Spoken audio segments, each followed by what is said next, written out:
सस्ता सोना, ये मौका मत खोना। ये इस शो का हमने नाम इसलिए दिया है कि बजट में सोने चांदी पर इंपोर्ट ड्यूटी घटाने के ऐलान के साथ जिस तेजी से दाम गिरे थे, अब लोगों के मन में ये सवाल उठ रहे हैं कि क्या भाव अब और भी नीचे आ सकते हैं या अब नहीं कम होंगे। तमाम सवाल उनके मन में होंगे। उनको लग रहा होगा कि काफ़ी समय से वो इंतजार कर रहे थे भाव नीचे आने का, अचानक से वो भाव दाम कम हो गए हैं, तो क्या खरीदारी शुरू करें या वेट करें। इन तमाम सवालों के जवाब जानने की आज हम कोशिश करेंगे। हमारे साथ 4 मेहमान हैं जो अब आज आपको मदद करने वाले हैं कि आपको गोल्ड या सिल्वर कब खरीदनी चाहिए, क्यों खरीदनी चाहिए और भाव अगर खरीदते हैं तो आगे कहां तक जा सकता है। ये तमाम मुद्दों पर हम सवाल करेंगे।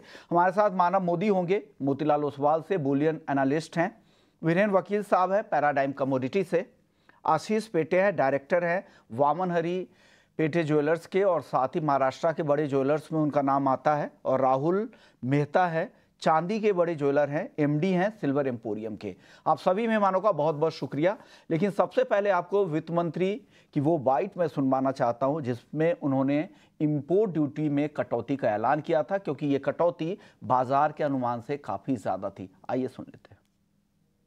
Precious metals. To enhance domestic value addition in gold and precious metal jewelry in the country, I propose to reduce customs duties on gold and silver to 6% and that of platinum to 6.4%. Other metals, steel and copper, are important raw materials. To reduce their cost of production, I propose to remove the BCD on ferronickel and blister copper.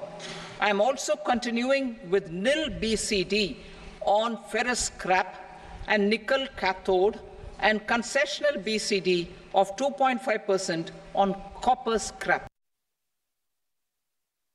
तो आप वित्त मंत्री को आपने सुना कि कैसे यहाँ पर इंपोर्ट ड्यूटी घटाने का ऐलान उन्होंने बजट के दिन कर दिया। लेकिन अब सवाल उठता है कि ड्यूटी तो कम हो गई है और दाम भी कम नीचे से तेजी से नीचे आ गए। 4,000 रुपये अचानक से सोने के दाम कम हो गए, 5,000 रुपये चांदी के दाम कम हो गए। क्या लेकिन जिस तरह की कटौती हुई थी, 9% की कटौती हुई, दाम तो 6% के आसपास ही कम हुए। क्या और भी एडजस्टमेंट बाकी है क्या? मानव मोदी है हमारे साथ और साथ ही हमारे साथ राहुल मेहता भी हैं। मानव, सबसे पहले आपके पास आएंगे। क्या लग रहा है, जिस तरह की गिरावट होनी चाहिए तो उतनी गिरावट नहीं हुई, हालांकि 9% एकदम इक्वली उसी रेंज में गिरना भी मुमकिन नहीं है, तो क्या लग रहा है, क्या और भी गिरावट यहाँ पर गोल्ड और सिल्वर में आ सकती है क्या? जी बिल्कुल, मेरे ख्याल से विश्वमोहन जी काफी सरप्राइजिंग मूव था। 9% का जो कट था, मार्केट पार्टिसिपेंट्स में एक्सपेक्टेशन थी कि 5% तक का एक कट के अनुमान चल रहे थे सोने चांदी में। लेकिन जैसे ही 9% आया तो अनुमान के चलते, अगर मैं पहले सोने की बात करूं तो प्री बजट में अगर देखें तो 2% का जो कट था वो ऑलरेडी डिस्काउंट हो चुका था। पैरिटी के हिसाब से अगर आप देखेंगे तो कॉमेक्स टू एमसीएक्स में 1,500 रुपए का डिस्काउंट गोल्ड में ऑलरेडी चल रहा था, तो 2% के आसपास का मूव डिस्काउंट हो चुका था। फिर जैसे ही 9% आया, हमने एक 4,000 रुपए का फॉल हमने आता हुआ देखा गोल्ड में। तो मोटा मोटी एक बार इंपोर्ट ड्यूटी और यूएसडी आईएनआर में भी हमने ऑल टाइम हाई की एक बढ़त आती हुई देखी। तो ये सारी फैक्टर्स को कंसिडर अगर करेंगे तो आज की तारीख में विद ड्यूटी एडजस्टमेंट जो 68,500 का जो लो किया था गोल्ड ने कल के तारीख में, हार्डली कुछ परसेंटेज का जगह नीचे में बाकी है। 100 से 80 रुपए का एक जो डिफरेंस है वो बचा है। पैरिटी के हिसाब से अगर हम देखें तो 68,000 68,200 की जो लेवल है वो पैरिटी के हिसाब से बैठती है। वहां तक एक जगह है गोल्ड में बनने की, और 68,500 का लो हमने ऑलरेडी देख लिया है। तो वहां पे कहीं ना कहीं प्राइसेस स्टेबलाइज होनी चाहिए। चांदी में कहीं ना कहीं एक सरप्राइज हमें आता हुई देखी। बिल्कुल ही 9% का जो एडजस्टमेंट था वो हमने आता हुआ देखा। एआईडीसी के ऊपर भी काफी सवाल थे, जो एग्री सेस है। तो प्री मार्केट ऐसा कोई डिस्काउंट हमने आता हुआ देखा नहीं था। तो पूरा ही 4,500 5,000 रुपए का जो फॉल था, अभी भी थोड़ी जगह नीचे में है। अगर आज की पैरिटी और यूएसडी आईएनआर का भाव डालेंगे तो 1,500 से 2,000 रुपए का जो डिफरेंस है वो अभी भी पैरिटी एक एक्सपेक्ट कर रही है। तो वो 83,000 का। तो 83,000 एक स्टेबिलिटी वाला पैरामीटर है, जहां पे कॉमेक्स और एमसीएक्स की पैरिटी में थोड़ा ही डिफरेंस बैठ के वहां पे मैनेज हो सकती है। तो 68,000 गोल्ड में और 83,000 सिल्वर में ये लेवल है पैरिटी के हिसाब से, जो आफ्टर ड्यूटी कट और यूएसडीआर एडजस्टमेंट आने चाहिए। आपको लग रहा है कि सोना 68,000 रुपए तक आ सकता है उस रेट के एडजस्टमेंट के मुताबिक, और 83 तक चांदी आ सकती है। हमारे साथ आशीष पेटे साहब भी है। आशीष जी, आपको क्या लग रहा है, क्या पूरा एडजस्टमेंट हो चुका है कि भाव और भी नीचे गोल्ड के और सिल्वर के आ सकते हैं?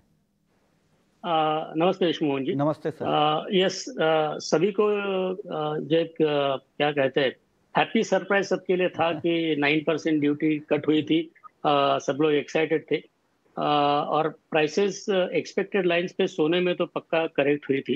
लेकिन हमें सोचना पड़ेगा कि डोमेस्टिक मार्केट में जो प्राइस आता है उसमें एक इंटरनेशनल डॉलर डिनोमिनेटेड गोल्ड का प्राइस, एक्सचेंज और ड्यूटी, ये तीनों में ड्यूटी में सिर्फ अपने 9% का रिडक्शन हुआ है।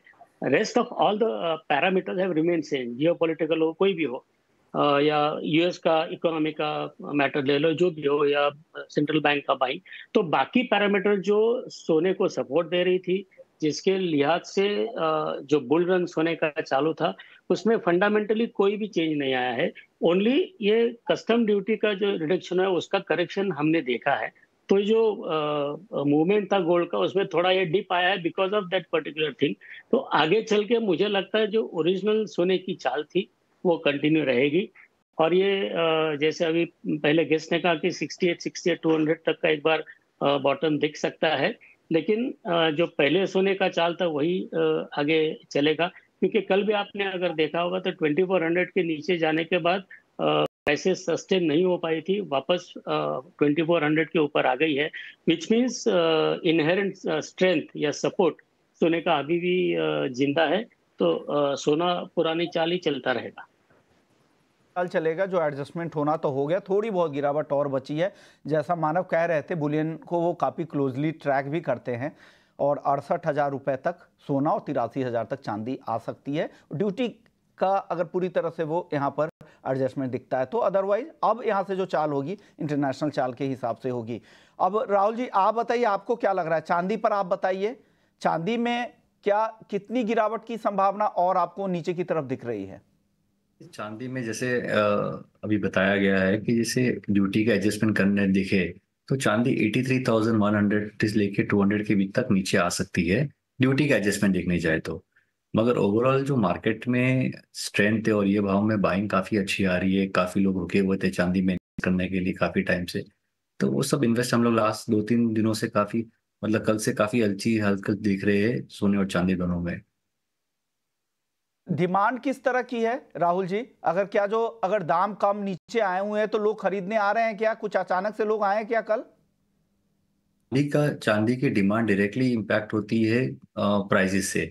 इतना बड़ा ड्यूटी का जो करेक्शन आया, ड्यूटी की वजह से जो करेक्शन आया है, काफी लोग जो रुके हुए थे उनकी बाइंग आनी चालू हो गई और काफी अच्छा रिस्पांस मिल रहा है स्टोर्स पे। लोगों की इंक्वायरीज काफी अच्छी आ रही है, आगे फेस्टिव सीजन के हिसाब से बाइंग भी काफी अच्छी हो रही है। होलसेल और रिटेल दोनों में अच्छी बाइंग हो रही है इन स्तरों पे। आशीष जी, आपके स्टोर्स की रिपोर्ट क्या थी? क्या वहां पर भी फुटफॉल्स अचानक से कल बढ़ते हुए दिखे? और आज की रिपोर्ट क्या है? क्या और आगे ये ट्रेंड आगे भी बढ़ने वाला है क्या? कल की तारीख में तो लोग थोड़ा समझ रहे थे कि क्या हुआ है, मार्केट स्टेबलाइज हो रहा था। लेकिन आज सुबह से मैं काउंटर पे जो देख रहा हूँ वहां पे चहल पहल बढ़ी है। लेकिन एक इंटरेस्टिंग बात है कि नॉर्मल से ज्यादा लोग मेटल खरीदारी के लिए आज शोरूम में एंट्री कर रहे हैं, कि जो नॉर्मली ज्वेलरी खरीदते हैं वो ज्यादा मेटल खरीद रहे हैं। क्योंकि इसका मतलब यह है कि जो रिटेल कस्टमर है उसने भी ये भाप लिया है कि ये अट्रैक्टिव प्राइस है। तो अगर इमीडिएट शादियों का सीजन तो अभी दूर है, अभी तक गणपति फिर नवरात्रि दूर है, तो आज भाव नीचे आ गया है तो वो अब सोना खरीद के रखना चाहते हैं। यही ट्रेंड ये दिखाता है कि सिर्फ सोने का मेटल खरीदने के लिए लोग आ रहे हैं, क्योंकि उनको मालूम है आज अभी नीचे आया वो कल परसों से वापस बढ़ सकता है। इस आशंका से ज्यादा लोग मेटल खरीदने के लिए आ रहे हैं। और सर, अभी नए शादी के सीजन की अब अगली डेट्स कब से शुरू होंगी और क्या फेस्टिवल्स उसकी भी बाइंग शुरू हो चुकी है? मतलब फेस्टिवल्स आने में अभी वक्त है, 15 अगस्त के आसपास से उसकी शुरुआत होती नहीं है, अभी उसके पहले ही यस खरीदारी शुरू हो गई आशीष जी? नॉर्मली श्रावण महीना होता है तब से शुरू हो जाता है, रक्षाबंधन उसके बाद फिर गणपति और सब। लेकिन अभी जो सडन 9% का प्राइस में करेक्शन आया है वो रिटेल कस्टमर को अट्रैक्टिव है, जिनके घर में शादी है, फंक्शन है, दिवाली में कुछ खरीदना है। तो बहुत सारे लोग पहले से आके अपना प्री बुकिंग करके लेके जा रहे हैं, थोड़ा 50, 100, 200 ग्राम जिसको जो सोना लेना है वो सोना लेके खरीद के रख रहा है, ताकि सीजन में जब नॉर्मली प्राइस बढ़ता है तब ये सोना यूज करके वो अपना ज्वेलरी बना सकता है। आशीष जी, आप क्या सलाह दे रहे हैं एक्सपर्ट के तौर पे? आप क्या सलाह दे रहे हैं? क्या अब सही भाव है, खरीद लेना चाहिए, काफी अच्छा मौका मिला है, या और भी नीचे वक्त मिल सकता है उनको मौका, नीचे भी खरीदारी का मौका मिलेगा? यस 2400 का जैसे मैंने कहा है कि स्ट्रांग सपोर्ट है, तो उसमें 2400 के आसपास ही प्राइस है। तो आई थिंक जिसको 100 रुपए का लेना है वो 30-35 रुपए का ये भाव पे डेफिनेटली ले सकता है। यानी अपनी 35% खरीदारी इस करंट भाव पर भी आप कर सकते हैं। बीरेन जी भी हमारे साथ है, लंबा अनुभव रखते हैं मार्केट का। इस पूरे सिनेरियो को आप कैसे देख रहे हैं? जिस तरह से इंपोर्ट ड्यूटी में कटौती हुई, दाम गिरे, हालांकि जितनी संभावना थी, जितना एडजस्टमेंट होना चाहिए तो उतना नहीं गिरा। अब आगे किस तरह की चाल रहेगी? क्या ड्यूटी का असर अभी भी आना बाकी है या पूरा हो चुका है? आप क्या कहेंगे बीरेन जी? इंडियन कस्टमर वैसे प्राइस सेंसिटिव हमेशा रहा है, तो इसमें लोगों को वैल्यू दिखेगी, तो मैं वैल्यू बाइंग एक्सपेक्ट करता हूँ। और आगे जो भी 2-3 महीना है, बजट इवेंट तो खत्म हो गया, बट रुपी पेरिटी में मैं 30-40 पैसा की कमजोरी यानी 83.90 84.20 देख रहा हूँ। वो भी थोड़ा बिल्डअप होना चाहिए। थोड़ी पेंट अप डिमांड भी होगी, क्योंकि जिन लोगों ने बजट के हिसाब से अपना बाइंग डिफर किया था, या तो ड्यूटी या कोई एंटीसिपेटरी, वो इवेंट भी खत्म हुई, तो वो भी थोड़ा बाइंग मिलना चाहिए। तो मुझे ऐसा लग रहा है कि यहाँ से 1,000 रुपये का जंप अगले 10-12 दिन में एज ए करेक्शन आना चाहिए।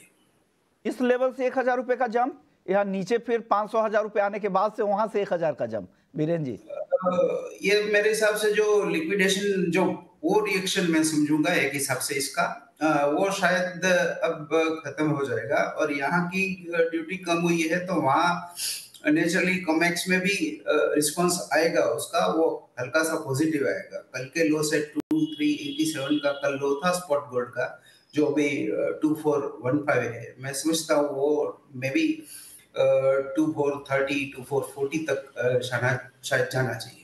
ओके, आप खरीदारों को क्या सलाह देंगे, किस लेवल पे खरीदारी करें बीरेन जी? जो शॉर्ट टर्म ट्रेडर है उनके लिए मींस आज लिया कल बेच दिया, इनके लिए मैं अभी भी रिस्क रिवॉर्ड प्रॉफिटेबल नहीं देख रहा हूँ। बट जिनका नजरिया बियॉन्ड 6 मंथ है, उनके लिए स्टेगर्ड मैनर में बाइंग देख रहा हूँ कि it's a good level to at least make an entry. जो लंबी अवधि के निवेशक है उनके लिए। चांदी को लेकर बीरेन जी आप क्या कहेंगे, कितना नीचे चांदी आ सकता है? जितने भी एक्सपर्ट्स हैं उनको लगता है कि करंट लेवल से 2,000 रुपये तक और चांदी नीचे आ सकती है। ज्यादातर एक्सपर्ट्स को चांदी को लेकर ऐसा लग रहा है। आप भी मानते हैं कि नीचे 83,000 तक चांदी आएगी क्या? सिल्वर में इन्वेंटरी मुझे काफी दिख रही है। इंपोर्ट्स भी रिसेंटली काफी हुआ था, सबको पता है। तो ये आर्बिट्रेज जो है, पर्टिकुलर कैश कैरी आर्बिट्रेज, अभी भी वो काफी लुक्रेटिव है।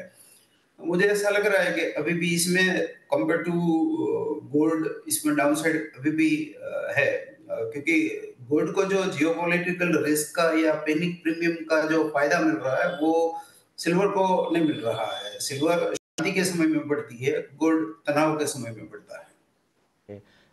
कितनी गिरावट, एक क्वांटम, एक फिगर आप बता दें कि चांदी में कितनी गिरावट? क्या 80,000 के नीचे भी आपको लगता है चांदी आ सकती है? वो लेवल में रूल आउट नहीं करूंगा। अभी स्ट्रिक्टली टेक्निकल के बेसिस पे ऐसा दिख रहा है कि 2660 इसका क्रिटिकल सपोर्ट रहेगा। अगर वो होल्ड नहीं हो पाता तो मे भी थोड़ा डीप आ सकता है। फिलहाल सिल्वर का जो भी एपी सेंटर है स्पेक्युलेटिव, वो चाइना में है, और चाइना की इकोनॉमी काफी खराब है, बट वहाँ इंटरेस्ट रेट भी बेहद कम है, ऑलमोस्ट 1.75% इंटरेस्ट रेट है। इतने नीचे भाव में कहीं भी वर्ल्ड में पैसा नहीं है और इतना बड़ा पैसा नहीं है। तो जो स्पेकुलेटिव फंड्स हैं वो काफी सिल्वर में जा रहे हैं चाइना में, और मैं ऐसा कहूंगा शायद कि चाइना के कारण ही ये बाजार सिल्वर का रुका हुआ है। अदरवाइज दूसरे जो मेटल है कॉपर या जिंक या निकल या टिन, वो काफी गिरे हुए हैं। चांदी को आउटलायर मान सकते हैं।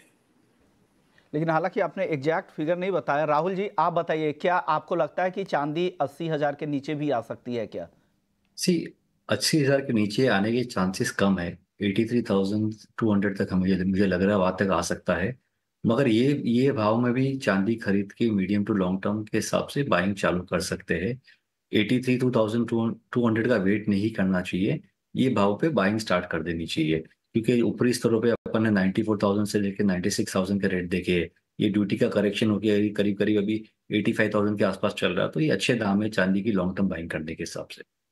मानव आपको क्या लग रहा है, क्या सही लेवल है 83? आप जो मान रहे हैं कि 83 के आसपास बाइंग करें लंबी अवधि के लिए, बहुत अच्छा लेवल होगा वो? जी बिल्कुल विश्वनाथ जी, ख्याल से 83 जैसे मैंने कहा पैरिटी का इम्पैक्ट एक बार स्टेबलाइज हो जाता है। जैसे आशीष सर ने भी मेंशन किया कि बाकी सारे फैक्टर्स सिमिलर है। अगर हम जियोपॉलिटिकल चाइना के फैक्टर्स देखें, चाइना में अभी भी इकोनॉमिक नंबर थोड़े खराब आ रहे हैं, लेकिन सेफ हेवन बाइंग जो हो रही है, रेट कट के एक्सपेक्टेशंस अभी भी सितंबर में 90% के आसपास है। एक सचेतता जो मैं यहाँ पे मेंशन करूंगा वो है कि यूएस की ये हफ्ते में जीडीपी और इन्फ्लेशन नंबर है जो आगे के रेट कट के एक्सपेक्टेशन को डिफाइन करेगी। तो उन नंबर्स का हमें देखना बहुत जरूरी होगा। लेकिन फिर भी 83 से 82,000 का जो लेवल है, जो रेंज है, वो अच्छा लेवल है बाय करने के लिए। प्रीवियसली भी एक स्ट्रॉन्ग सपोर्ट की तरह बिहेव किया है, तो वहां से फिर से एक बाइंग हम आती हुई देख सकते हैं चांदी के लिए। तो स्टैगर्ड वे में सोने और चांदी में दोनों में हम बाइंग कर सकते हैं। डेफिनेटली पैरिटी एडजस्टमेंट को थोड़ा टाइम लगेगा, थोड़ा 1-2 हफ्ते के लिए कंसोलिडेशन भी हम देख सकते हैं। ये पीरियड थोड़ा लंबा चल सकता है, लेकिन एक बार पैरिटी बैठ जाती है, कॉमेक्स भी स्टेबल हो जाता है डेटा पॉइंट्स के बाद, तो मेरे ख्याल से बाइंग फिर से एक बार शुरू हो जानी चाहिए।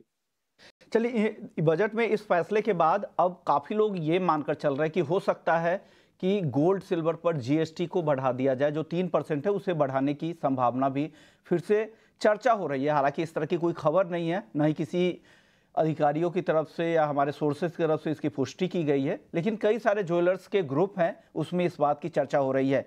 आशीष जी आपने भी सुना ही होगा, आपके पास आपके सोर्सेज कुछ बता रहे इस पर जीएसटी को लेकर, या इस तरह की खबरें हैं, कुछ संभावनाएं भी दिख रही हैं क्या?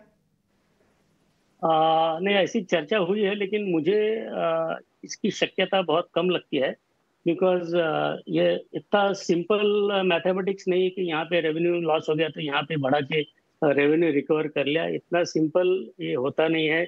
जीएसटी स्टेट और सेंट्रल दोनों में बढ़ता है, कस्टडी सिर्फ सेंटर के पास जाती है, तो इसमें बहुत सारे परम्यूटेशन कॉम्बिनेशन आते हैं, नंबर 1।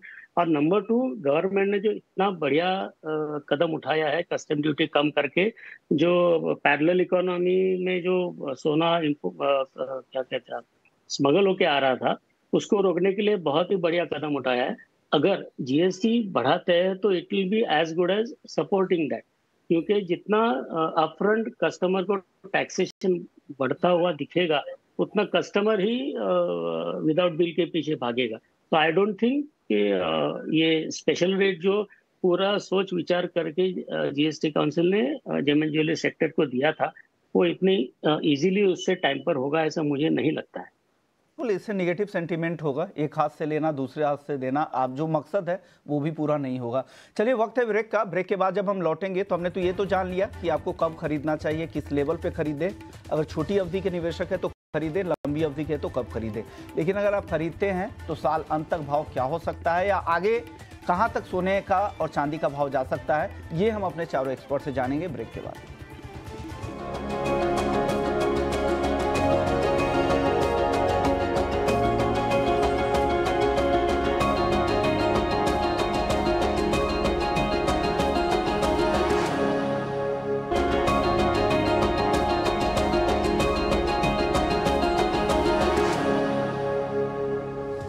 ब्रेक के इसके बाद आपका सोना है और आप देख रहे हैं सस्ता सोना।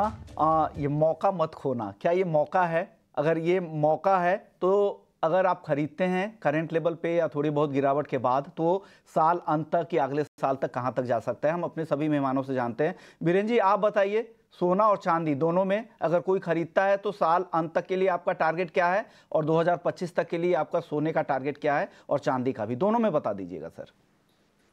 डोमेस्टिक प्ले में मैं सिल्वर में गोल्ड में ऑलवेज लॉन्ग साइड रहना प्रेफर करता हूं, क्योंकि इसकी ऑनरशिप कॉस्ट कम रहती है, इक्वल टू बैंक एफडी।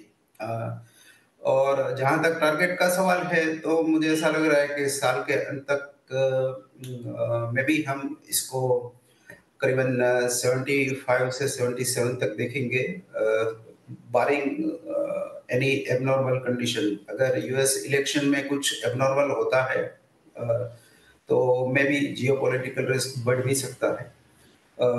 जो गोल्ड सिल्वर रेशियो अभी जो 82 है, वो शायद सोने के फेवर में रहेगा, 87-89 जाएगा। तो मैं ऐसा मानता हूँ सोना सिल्वर को आउट परफॉर्म करेगा।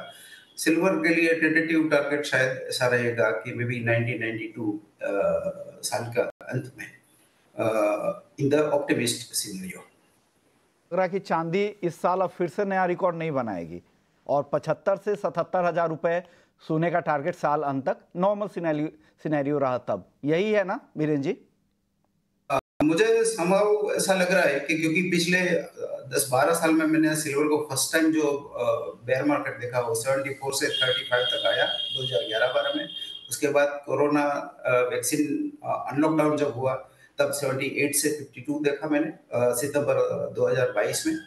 तो मुझे इसमें काफी समय डाउनसाइड सरप्राइज लगते हैं। तो मैं एक हिसाब से ये बोलूंगा कि सिल्वर की शॉर्ट टर्म प्रेडिक्शन में मैं काफी बार गलत जाता हूँ आइदर साइड। तो मैं कंफर्टेबल गोल्ड में ज्यादा रहता हूँ, बट मुझे संभव ऐसा लग रहा है कि जमीनी स्तर पे सिल्वर की डिमांड रिलेटिव टर्म में कम है, और या तो दूसरी हिसाब से बोलो तो सप्लाई रिलेटिवली ज्यादा है।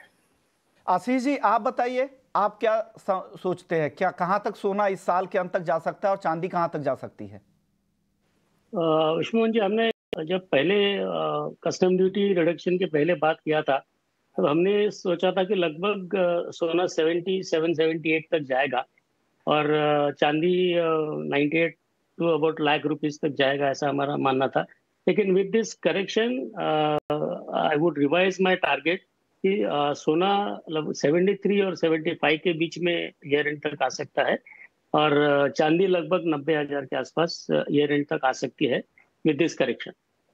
के बाद आपके जो टारगेट है उसमें भी एडजस्टमेंट हो चुका है इंपोर्ट ड्यूटी में कटौती के बाद। राहुल जी, आप बताइए, आपको कहां तक चांदी जाती दिख रही है साल अंत तक? चांदी अभी भी मुझे लग रहा है 90 से लेकर 94 तक ऊपर स्तरों में जा सकती है, मगर बहुत कुछ डिपेंड होएगा कि यूएस में इंटरेस्ट रेट कटौती होती है नहीं, काफी एक्सटर्नल फैक्टर्स डिपेंड करेंगे उसके ऊपर की तेजी को चांदी की।